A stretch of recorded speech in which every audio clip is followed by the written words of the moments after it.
So ngayon guys, pagkatapos namin sa kilometro 5, we're on the way naman sa Nagkawas Falls. So tara guys, samahan niyo uli ako sa aking pamamasyal.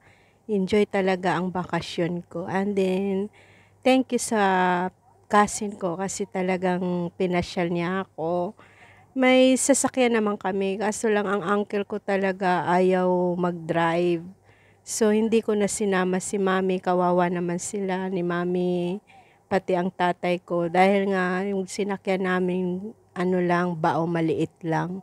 So, yan guys, hindi kasama sila tatay at mami dahil ayaw mag-drive ng uncle ko. Aywan ko doon tinamad. So, anyway, enjoy lang kayo guys sa mga view ng madadaanan nating mga bundok. Bundok tawag ko dyan eh.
2,000 years later.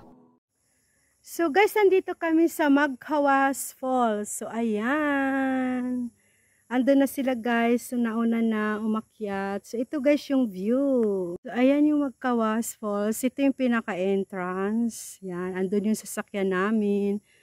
So yan pinaka-entrance nila guys. Yan. So tara guys. Akyat-akyat tayo. Hindi ko lang nadala yung aking gimbal. Kasi yung dinila ko guys, yung ano ko, yung stand. So, ayan guys yung paakyat. Yan. So, ito guys yung daan. O, diba? Dahil ko pa nag-hiking ngayon.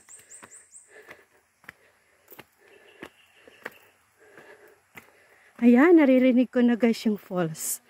Yung agos ng tubig. So, ito guys yung view. Diba? Ayan yung hinakyatan ko. Kaya ako hinihingal. So, ayan guys. Ang ganda. Talagang ano.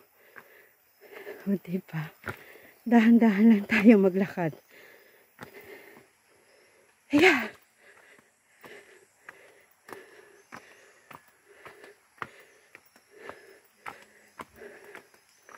Ang dami pala talaga dito sa aming lugar guys na ano, mapasyalan. So ayan, liblib talaga siya. Meron din sila mga cottage. Yan. Hinihingal ako. So hinihingal talaga ako guys. Ayan o, ganda.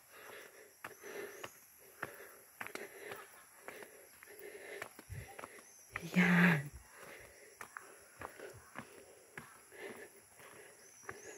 Hindi pa siya fully developed, may no? Pero maganda na. Pag ikaw nature lover, ma-appreciate mo guys dito. Yan. So, ayan guys. Ini-invite ko kayo dito sa lugar ko. Pag kayo nagbakasyon na malapit lang kayo dito sa area ng Surigao del Sur, so i-recommend ko tong Magkawas Falls at saka yung pinuntahan namin kanina guys. Kasi kung ikaw ay nature lover, ma-appreciate mo dito. Ayun guys yung wala kasing tubig ngayon eh. Yung parang siya, yung kanyang daluyan ng tubig is kunti lang. Ayan guys, so yan. So ayan, may mga cottage guys. Pero hindi na namin binaba yung aming pagkain kasi kami ay mga busog pa. So ayan.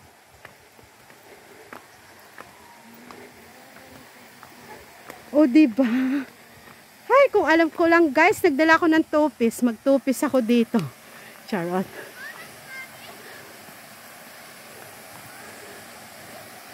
Yan. So, maligo ko ang mga bata. Ayan guys, yung mga cottage nila. O, napakasimple, pero unique. Ang ganda. O, diba? So, sige, maligo kayo. Ayan, naligo si Insan. So, ayan guys, naligo sila. Ako kasi hindi pwede maligo. Gawa ng wala akong dalang dami. So, ayan. Lapit tayo.